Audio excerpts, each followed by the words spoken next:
everyone, মই প্ৰিয়াক্ষী শইকীয়া আপোনালোক সকলোকে পুনৰবাৰ স্বাগতম জনাইছো আমাৰ ইকুহিপাত ই-লাৰ্ণিং প্লেটফৰ্মলৈ।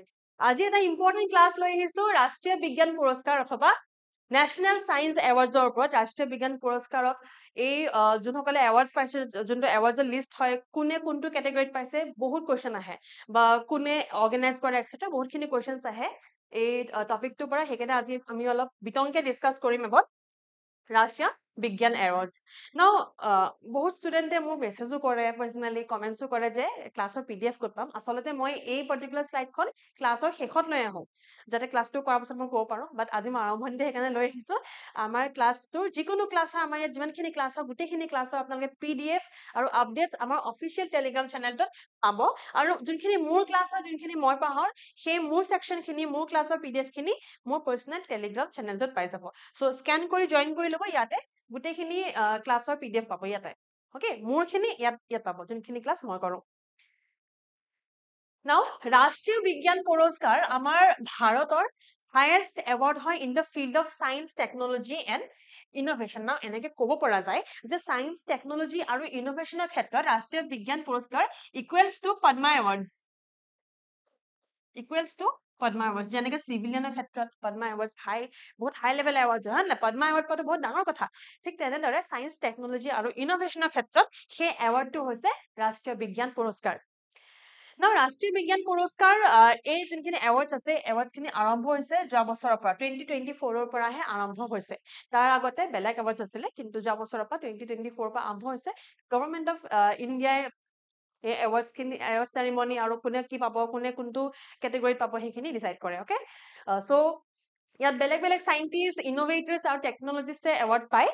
আৰু অকল পাব্লিক চাইণ্টিষ্ট বোলে গভৰ্ণমেণ্টৰ চাইণ্টিষ্ট হয় এনেকুৱা নহয়। যদি কোনোবাই প্ৰাইভেট ক্ষেত্ৰতো কাম কৰি আছে, প্ৰাইভেট ছেক্টৰতো যদি কোনোবা চাইণ্টিষ্ট বা কোনোবা টেকনলজিষ্টে কাম কৰি আছে, তেওঁকো ৰেকগনিশ্যন দিয়া হয়। ঠিক আছে, ত' পাব্লিক আৰু প্ৰাইভেট ছেক্টৰৰ দুইটা ছেক্টৰৰ চাইণ্টিষ্ট, ইনোভেটৰ্ছ আৰু টেকনলজিষ্টে এৱাৰ্ডছ পায় আণ্ডাৰ ৰাষ্ট্ৰীয় বিজ্ঞান পুৰস্কাৰ। নাও এই এৱাৰ্ডটো ইনষ্টিটিউট কৰে ministry of science and technology. So' এইটো সুধিব পাৰে, এইটো গুৰুত্বপূৰ্ণ হয় যথেষ্ট, যে কোনটো মিনিষ্ট্ৰী জড়িত হৈ আছে। সায়েন্স আৰু টেকনলজি মিনিষ্ট্ৰী জড়িত হৈ আছে। যিহেতু বেলেগ বেলেগ মিনিষ্ট্ৰী আছে দেই, IT ছেক্টৰৰ মিনিষ্ট্ৰী আছে। ত' যদি ABCDকে আহে, ধৰক সায়েন্স এণ্ড টেকনলজি মিনিষ্ট্ৰী আহি গ'ল, সুধিলে ধৰক যে এই পাৰ্টিকুলাৰ এৱাৰ্ডটো কোনটো মিনিষ্ট্ৰীয়ে ইনষ্টিটিউট কৰে। ABCDকে আহিলে ministry of science and technology, ministry of information technology, right. So' এনেকুৱাত কনফিউজন হয় অলপমান। So' science and technology ministry তেওঁলোকে ইনষ্টিটিউট কৰে। আৰু এই পাৰ্টিকুলাৰ এৱাৰ্ড, নেশ্যনেল সায়েন্স এৱাৰ্ডৰ আণ্ডাৰত 13টা ফিল্ড আছে। 13টা বেলেগ বেলেগ ফিল্ড আছে, like agriculture, engineering, chemistry, physics, বেলেগ বেলেগ ফিল্ড আছে, য'ত যোনকেইটা ফিল্ডত কাম কৰা চাইণ্টিষ্টসকলক বা টেকনলজিষ্টসকলক এৱাৰ্ডছ দিয়া হয়। টোটেল ফিল্ড কেইটা আছে সেইটো ইম্পৰ্টেণ্ট হয়, কি কি ফিল্ড আছে সেইটো ইম্পৰ্টেণ্ট একেবাৰে নহয়। ঠিক আছে, টোটেল ফিল্ড 13টা আছে, আনলাকি 13। অ'কে, নাও আপোনালোকৰ সুবিধা হ'বলৈ মই এই পাৰ্টিকুলাৰ ইনফৰমেশ্যনটো টেবুল ফৰ্মেটত লৈ আহিছোঁ, যাতে আপোনালোকে চালেই পটককৈ ৰিভাইজ হৈ যায়। চ' টোটেল 4টা কেটেগৰীত কিন্তু এৱাৰ্ডটো দিয়া হয়। বিজ্ঞান ৰত্ন, এইটো টপ মোষ্ট লেভেলৰ অনাৰ হয়। নেশ্যনেল সায়েন্স এৱাৰ্ডৰ আণ্ডাৰত যদি সোধোঁ যে কোনটো টপ অনাৰৰ এৱাৰ্ড হয়, সেইটো হৈছে বিজ্ঞান ৰত্ন। মানে অসম ৰত্ন যেনেকে, তেনেকে বিজ্ঞান ৰত্ন, বিজ্ঞানশ্ৰী, বিজ্ঞান युवा শান্তি স্বৰূপ ভট্টাগৰ। আচলতে 2023 চনলৈকে, 2023লৈকে শান্তি স্বৰূপ ভট্টাগৰ এৱাৰ্ডহে দিয়া হৈছিলে।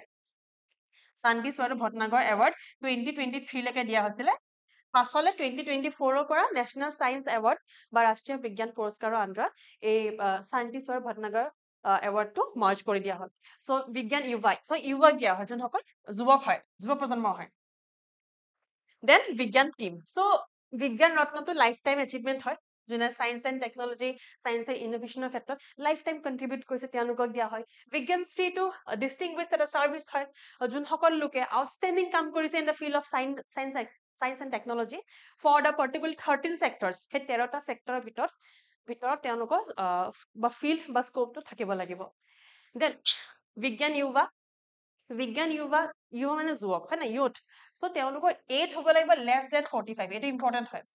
বিজ্ঞান युवा দিয়া হয় সেইসকল চাইণ্টিষ্ট বা ইনোভেটৰ্ছক যাৰ বয়স less than 45 হয়। আৰু তাৰ পাছত বিজ্ঞান টিম। চ' টিম মানে গম পাইছে যে কলাবৰেটিভ এপ্ৰচ, হয় নে? বহুত মানুহ, বহুত কেইজন চাইণ্টিষ্ট থাকিব লাগিব। কিমান থাকিব লাগিব? 3 or more, 3 or more, তিনিজন বা তাতোধিক সাইন্টিষ্ট থাকিব লাগিব, তেতিয়াহে বিজ্ঞান টিম এৱাৰ্ড দিয়া হয়। নাও এই বছৰ 2025 বছৰত যোন লোকে যোন সাইন্টিষ্ট ইনোভেটৰ্ছে এৱাৰ্ড পাইছে, কোনটো কেটেগৰীত পাইছে, কোনটো সেক্টৰত পাইছে, সেইখিনি আমি এতিয়া ভালকে চাম, বিকজ এইখিনিৰ ওপৰতে বেসিক্যালি কোৱেশ্চনছ আহে। নাও যোনটো বিজ্ঞান ৰত্ন হয়, মই কৈছিলো যে টপ অনাৰ হয়, হয় নাই? সো এই বিজ্ঞান ৰত্ন দিয়া গৈছিলে জয়ন্ত বিষ্ণু নাৰ্লিকাৰ। সো জয়ন্ত বিষ্ণু নাৰ্লিকাৰ তেখেতক পোষ্টমাছলি দিছে। পোষ্টমাছলি মানে তেখেতৰ মৃত্যু হৈ গ'ল, মৃত্যুৰ পাছত যেতিয়া এৱাৰ্ড দিয়া হয়, সেইটো হৈছে পোষ্টমাছলি এৱাৰ্ড কৰা হৈছে। So posthumously awarded to Professor Jayant Vishnu Narlikar. তেখেত এজন renowned astrophysicist হয়। সো তেখেতৰ এটা থিওৰি আছে দেই, হয়েল নাৰ্লিকাৰ থিওৰি। সো ইয়াত দুজন মানুহ জড়িত হৈ আছে, দুজন সাইন্টিষ্ট আছে, এজন নাৰ্লিকাৰ যাক আমি পঢ়িছো এতিয়া জয়ন্ত বিষ্ণু নাৰ্লিকাৰ, আৰু আনজন হৈছে হোয়েল উপাধি থকা আৰু এজন সাইন্টিষ্ট আছিলে। দুজন সাইন্টিষ্টে মিলি এটা থিওৰি আনিছিলে অন গ্ৰেভিটি ওপৰত থিওৰি আনিছিলে। এই দুজন সাইন্টিষ্টে মিলি দুজনে ডেভেলপ কৰিছিলে। সো সেই কাৰণে জয়ন্ত বিষ্ণু নাৰ্লিকাৰ বহুত জনা যায় because of this theory. Then Vigyan Shri 8জন ডিষ্টিংগুইছড সাইন্টিষ্টক দিয়া হৈছে। তেওঁলোকৰ নাম মুখস্থ ৰাখিব নালাগে, তেওঁলোকৰ যোনখিনি সেকশন বা যোনখিনি ফিল্ডত পাইছে মুখস্থ ৰাখিব নালাগে, বাট যদি আপোনালোকে চাব ইচ্ছা কৰিছে, ইফ ইউ আৰ কিউৰিয়াছ, তেন্তে this are the list of the people who receive the Vigyan Shri for this year, আৰু কোনটো কেটেগৰীত পাইছে সেইটো ইয়াত ধুনীয়াকে মেনশ্যন আছে, কোনটো সেক্টৰত পাইছে, হয়নে? নাও কামিং টু দ্য বিজ্ঞান ইউভা শান্তি স্বৰূপ ভট্টনাগৰ এৱাৰ্ডছ।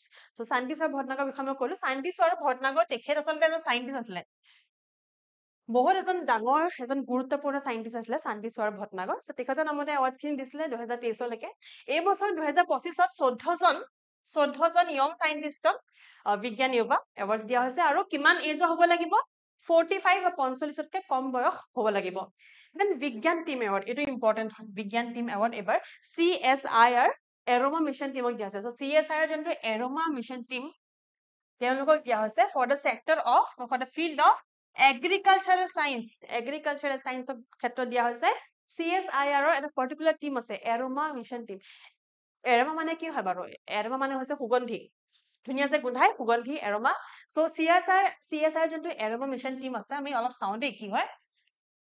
সায়েন্স মিটছ ফ্ৰেগনেন্স, এই লাইনটো যোন টেগ লাইনটো মই দিছো, সায়েন্স মিটছ ফ্ৰেগনেন্স, ইয়াত গম পাইছে নিশ্চয়। এনেকুৱা এটা মিছন হয় য'ত নেকি সায়েন্স আৰু ফ্ৰেগনেন্স মানে সুগন্ধি মিল খাই এটা মিছন ডেভেলপ কৰিছে। সো এই পাৰ্টিকুলাৰ মিছনটো কি হৈছে, is a science based initiative by the council of scientific and industrial research CSIR to boost India's aromas industry. So আমাৰ যোনটো পাৰফিউম ইণ্ডাষ্ট্ৰি হয়, যোনটো এৰোমা ইণ্ডাষ্ট্ৰি হয়, সেই ইণ্ডাষ্ট্ৰি বুষ্ট কৰিবলৈ এই মিছনটো আনিছে। সো এইটো অনা হৈছে for promoting and cultivating aromatic crops. So বেলেগ aromatic crops আছে, ঠিক আছে, যেনেকে লেভেণ্ডাৰ আছে, লেমন গ্ৰাছ আছে, বহুত এনেকুৱা মানে বস্তু আছে, ক্ৰপছ আছে, যোনখিনি যিকোনো মানুহে গ্ৰ' কৰিব পাৰে। ইনফেক্ট লেমন গ্ৰাছ বহুতে ঘৰতে গ্ৰ' কৰে। লেমন গ্ৰাছ, লেভেণ্ডাৰ, এই যোনখিনি ক্ৰপছ আছে, এনেকুৱা বেলেগ আৰু ক্ৰপছ আছে। সো এনেকুৱা ধৰণৰ ক্ৰপছ বিলাকৰ পৰা বেলেগ বহুত ধুনীয়া স্মেল ওলায়। যেনেকে এইটো দেখিছে গোলাপ ফুলৰ পৰা বহুত ধুনীয়া স্মেল ওলায়, এইটো লেমন গ্ৰাছৰ ফটো হয়, এইটো লেভেণ্ডাৰ। পাৰ্পল লেভেলেশ্যন শুনিছে নিশ্চয়। সো লেভেণ্ডাৰ, বেলেগ ক্ৰপ আছে। সো এইবিলাক ফুলৰ পৰা বহুত ধুনীয়া গোন্ধ ওলাই, হয় নাই? সো সেই ধুনীয়া গোন্ধবিলাকৰ পৰা, সুগন্ধবিলাকৰ পৰা এই যোনটো এৰোমা ইণ্ডাষ্ট্ৰি আছে, এইটো ডেভেলপ কৰাৰ প্লেনিঙত আছে। সো আজি আমি ইমানখিনিতে সামৰিছো। ৰাষ্ট্ৰীয় বিজ্ঞান পুৰস্কাৰ এইখিনি এৱাৰ্ডছ আছিলে, কোনে পালে চালে, আৰু এইখিনি যাতে ৰিভাইজ কৰে, পৰীক্ষাৰ আগত যাতে ৰিভাইজ কৰিলে নথয়, তেতিয়া অসুবিধা হ'ব। বহুত পৰীক্ষা আহি আছে, ৰাইট? সো তাৰ কাৰণে ক্লাছেছখিনি ভালকে কৰিব, আৰু টাইম টু টাইম ৰিভাইজ কৰিব। PDF খিনি পাই যাব, ক'ত পালে সেইটো দেখালো। আৰু যদি ক্লাছটো ভাল পালে লাইক কৰিব, শ্বেয়াৰ কৰিব, ছাবস্ক্ৰাইব কৰিব, আৰু কমেণ্টত লিখিব ক্লাছটো কেনেকুৱা পালে। Thank you so much.